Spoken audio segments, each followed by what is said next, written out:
kesempatan ini saya akan melakukan praktikum tentang mengidentifikasi bahan-bahan makanan yang mengandung lemak.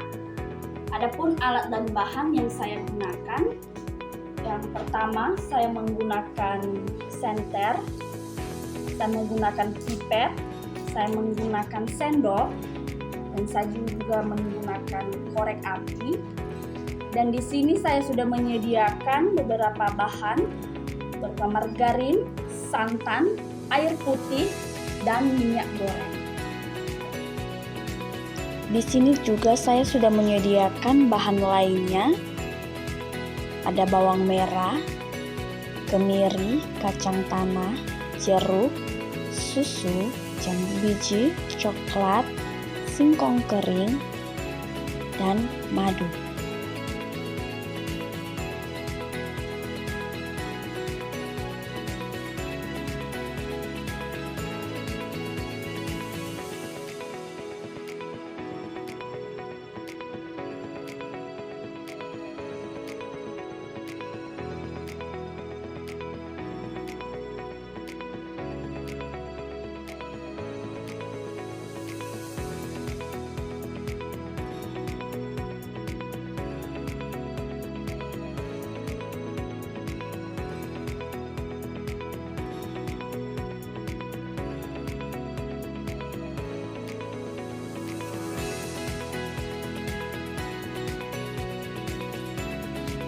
Langkah awal dalam percobaan yang saya lakukan adalah dengan melelehkan margarin menggunakan sendok dan korek api.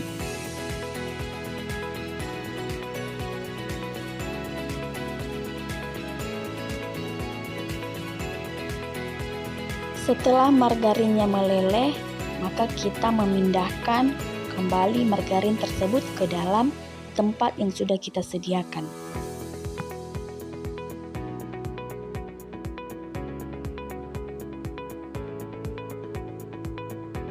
Langkah selanjutnya yang kita lakukan adalah menggunakan pipet yang sudah kita sediakan. Kemudian kita menyerap terlebih dahulu minyak goreng melalui pipet dan kita oleskan ke atas permukaan kertas yang sudah kita sediakan tersebut.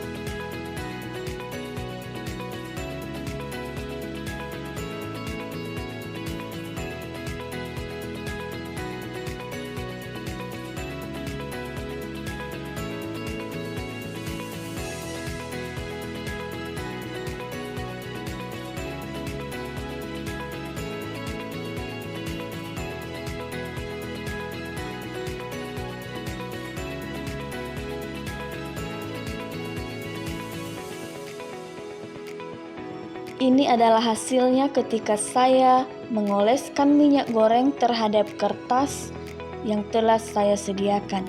Langkah selanjutnya adalah saya kembali menyerap air putih menggunakan pipet.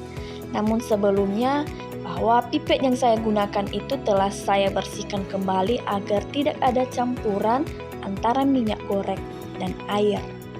Dan inilah hasil dari pada air putih yang telah saya oleskan pada kertas sampul buku yang sudah saya sediakan. Yang ketiga, saya menyerap kembali air santan dan mengoleskannya pada kertas sampul buku yang sudah saya sediakan.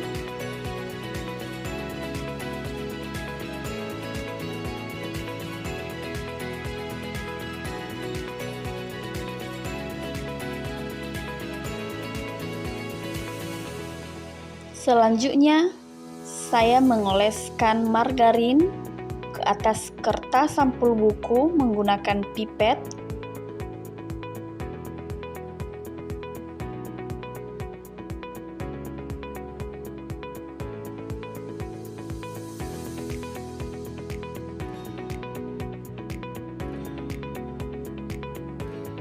Setelah dioleskan pada kertas sampul buku, maka kita diamkan selama 10 menit untuk melihat hasilnya. Sambil menunggu hasil dari percobaan margarin, santan, air putih dan minyak goreng.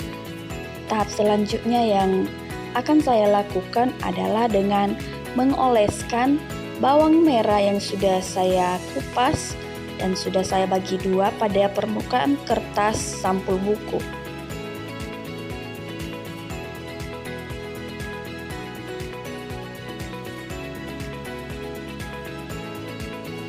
Ini adalah hasil dari pengolesan bawang merah. Langkah selanjutnya adalah kemiri yang sudah saya haluskan, saya oleskan di atas permukaan kertas yang sudah saya label dengan nama masing-masing.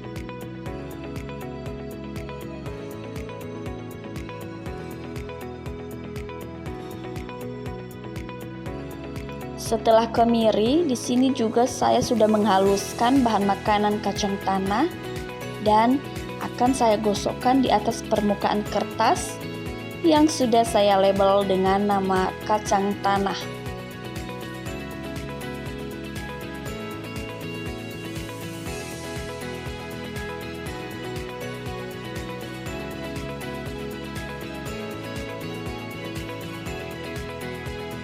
Selanjutnya di sini saya sudah menyediakan madu sebagai bahan percobaan yang selanjutnya. Saya mengoleskan pada permukaan kertas seperti yang saya lakukan pada tahap-tahap sebelumnya.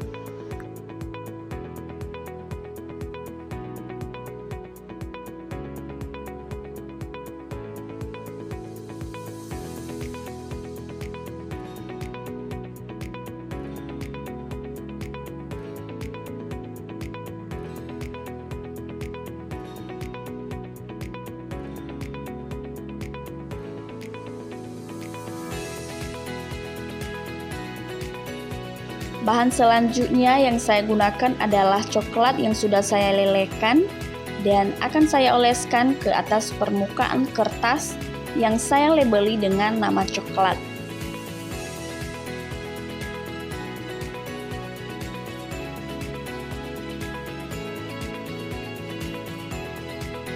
Bahan selanjutnya adalah singkong kering. Di sini saya sudah memotongnya menjadi bagian kecil dan akan saya oleskan pada permukaan kertas sampul buku yang dilabel dengan nama singkong.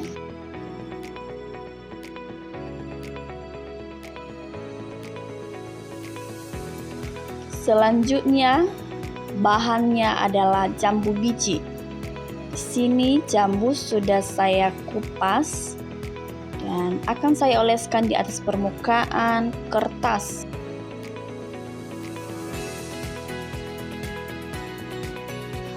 Bahan berikutnya adalah jeruk. Saya akan oleskan ke atas permukaan kertas sama seperti pada percobaan-percobaan sebelumnya. Selanjutnya, saya akan mengoleskan susu ke atas permukaan kertas menggunakan jari.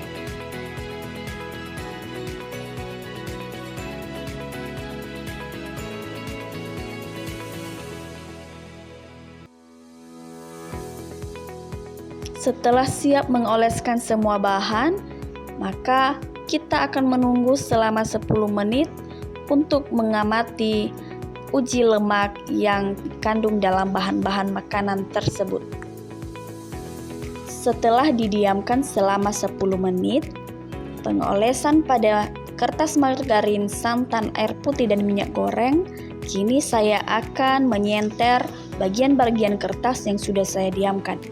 Yang pertama, pada kertas yang sudah saya oleskan dengan santan, dapat kita lihat bersama bahwa santan meninggalkan noda atau bekas pada kertas yang sudah kita oleskan dengan air santan tersebut.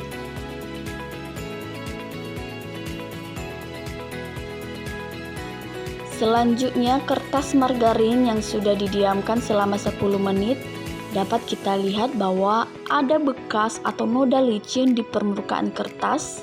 Dan ini membuktikan bahwa margarin ini mengandung lemak. Selanjutnya ada minyak goreng. Minyak goreng yang sudah kita diamkan selama 10 menit juga meninggalkan bekas noda pada kertas. Yang ini menandakan bahwa minyak goreng mengandung lemak. Sedangkan air putih yang sudah kita diamkan selama 10 menit tidak menyisakan bekas atau noda licin. Itu adalah hasil pada pengolesan margarin, air putih, santan, dan juga minyak goreng. Selanjutnya yang saya lakukan adalah dengan menyentar hasil dari kacang tanah. Dapat kita lihat bersama, kertas yang sudah saya oles dengan kacang tanah menyisakan noda atau bekas licin yang mengandung lemak. Kemudian kemiri yang sudah didiamkan selama 10 menit, kita bisa melihat ia meninggalkan bekas noda pada kertas. Hal ini yang menandakan bahwa kemiri mengandung lemak. Berikutnya hasil dari singkong kering. Tidak menyisakan noda atau bekas sedikit pun pada kertas. Kertas yang diolesi dengan jeruk juga didiamkan 10 menit, tidak meninggalkan bekas atau noda. Bawang merah yang didiamkan selama 10 menit juga tidak menghasilkan bekas atau noda yang mengandung lemak pada bahan makanan tersebut. Kertas yang diolesi juga dengan jambu biji dan didiamkan selama 10 menit tidak meninggalkan bekas atau noda. Sedangkan coklat lele yang sudah dioleskan pada kertas menyisakan sedikit noda yang menandakan bahwa coklat mengandung lemak. Demikianlah hasil praktikum yang sudah saya lakukan dan dapat saya simpulkan bahwa bahan makanan yang mengandung lemak akan menyisakan bekas atau noda transparan pada kertas buku yang sudah dioleskan dengan bahan makanan. Tetapi bahan makanan yang tidak mengandung lemak tidak akan menyisakan bekas atau noda transparan pada kertas buku yang sudah disediakan. Setelah melakukan uji lemak, saat ini saya akan melakukan uji karbohidrat. Dan ada pun bahan diantaranya telur, ada nasi, apel, margarin, garam, pisang, biskuit, tahu, kentang, gula, terigu, dan larutan iodium. Dapat kita lihat bersama bahwa bahan-bahan yang sudah saya sediakan ini sudah saya label dengan nama masing-masing. Kemudian langkah selanjutnya yang saya lakukan adalah dengan meneteskan larutan iodium ke setiap bahan yang sudah saya sediakan ini sebanyak 2 tetes masing-masing.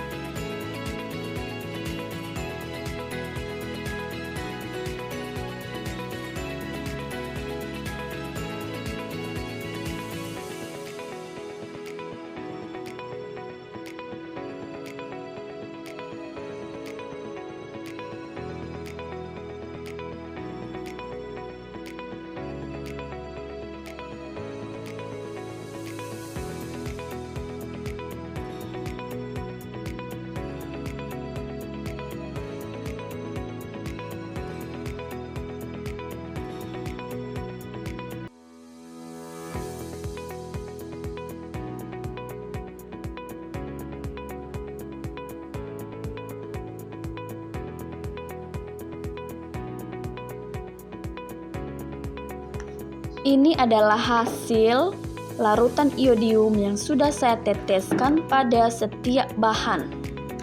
Yang pertama, pada nasi, larutan yang saya teteskan pada nasi warnanya kini berubah menjadi biru tua dan agak hitam.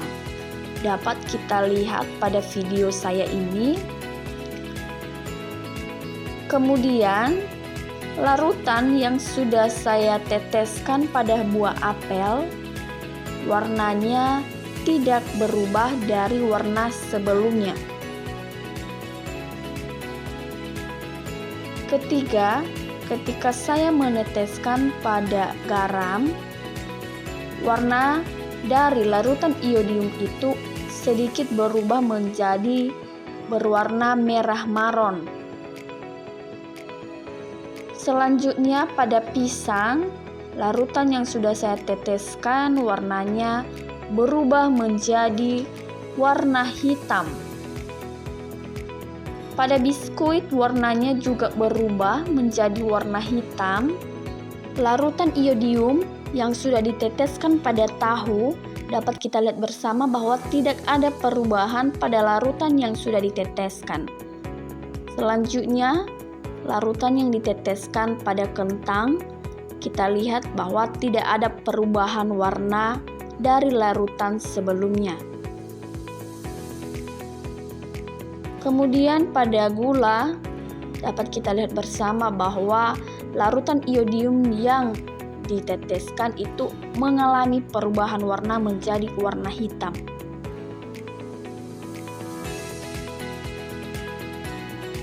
Di samping itu juga ada terigu, larutan yang sudah diteteskan kini berubah warna menjadi warna hitam.